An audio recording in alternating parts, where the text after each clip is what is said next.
Hi, a quick video showing you what you might need to start off in watercolour. So paper, you want to go for the thickest quality you can afford.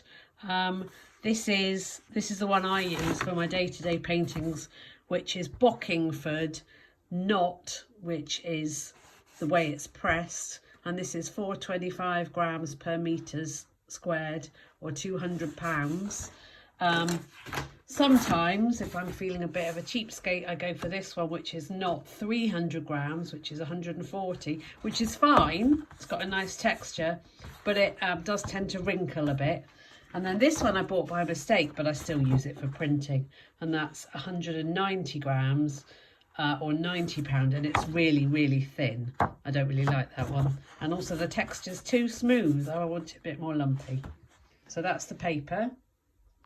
Right, for paint, the most economical way of starting off with a set of paints is to buy a set, and this was a Winsor & Newton travel kit, which came with little palettes, and I use it all the time. And it had in it 1, 2, 3, 4, 5, 6, 7, 8. I think there were 8. There might have been more. Maybe there were 12. Anyway, it was cheaper to get this set than buy the individual paints separately, and it had all the colours I like. And as you can see, they're quite well used, and it's quite a mess, but that's the way I work. So the colours that you want to start with, these always come with a black, and I never use a black. So I've got like several of these blacks that I just throw in my spare pot. The colours you definitely want, if you're buying separate colours, these little half pans, they've got loads of paint in them, even though they're only tiny, and it's worth going for the artist's watercolour or the professional watercolour. But they also these Cotman ones, I know some people think they're a bit cheap, but I think they work quite well, so those are quite good as well. They're just not quite as good as these. So the colours you definitely want the red. So I use this alizarin crimson. It's kind of a pinky red. You also want a brighter red, and I use this one's quite good actually. This is a Jackson's Own bright red. A yellow. This is a Jackson's one. This has lasted me absolutely ages. Cadmium yellow light. And you need a blue. And this one I always buy French ultramarine. And you can see my tubes are quite squished, but I use them to top up my half pans. A green, sap green, that's my favourite. This one was a cheapy one. De La Roni artist one, that wasn't too bad. I have a yellow ochre. It's not that yellow, it's much brownier. I'll show you in the pan in a minute. A Payne's grey for dark. I never use black. This is much more bluey. And a brown. I tend to use burnt umber and then mix other colours with it. And I keep them all in my knackered old tin. And when they run out, I just top them up with my squeezy tubes. So my yellow ochre there is getting a bit low, so I just give him a squeeze in there. Just top him up.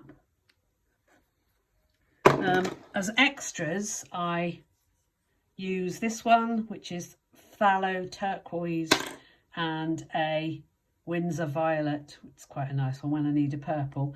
And to see what the colours are going to look like, it's worth making yourself a little chart like this. I keep mine, sometimes I keep it in my tin, and I did have one for both sides, but I can only find one. So just a blob of the paint washed out with water, and it gives you an idea of what the colours look like. So if you need a particular colour, you can't tell when they're in the tins, but when they're with water, you see what they look like. So there they are. So that's paint. Right, for drawing, you need pencils. I usually use these Faber-Castell B. B's my favourite, because you want something you can easily rub out afterwards. So any old artist rubber, I always have several on the go, and that's what you draw with. And then if you do them gently, you can rub them out even after painting over them. So so you don't get the pencil marks. Sometimes I like to use a bit of ink, and I find these are my favourites. These are Rotring Ticky Graphic 0.3, or if you want a thinner line, 0.2. And so once you've drawn with them, they are fine to paint over, and they dry really quickly. So if I painted now, it would be it would leave like a mark, but just as quick as that, doesn't blur. So there, they leave a nice line there.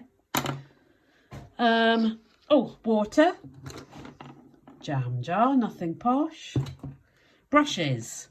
Now these are my current favourites. Pro Art Sabline, which are like a fake sable. I think they might have squirrel hair in, I can't quite remember. But I buy them, again, it's better value to buy a set, and it's always nice to have a new set of brushes. So these ones, the ones I use the most, this one's quite good for a wash, that's a size 10. I use all of the other ones actually. 6 for these tiny ones. I only really use for details. So there's a 2 and a 0, and this is a sable 0, which are really good for tiny details. But if you're starting out on watercolour, really you want to just be slopping on the paint with these fat ones. And you need palettes. So there's a really cheap plastic one. The one I use all the time is this. And I never, well, I do wash it sometimes, but only when it's really dirty. Other than that, I just refresh the paint using my little spray bottle, which is just here. So rather than washing it every time and having then to add new paint, like this pink here, it's got plenty of paint left in it, and I can use that.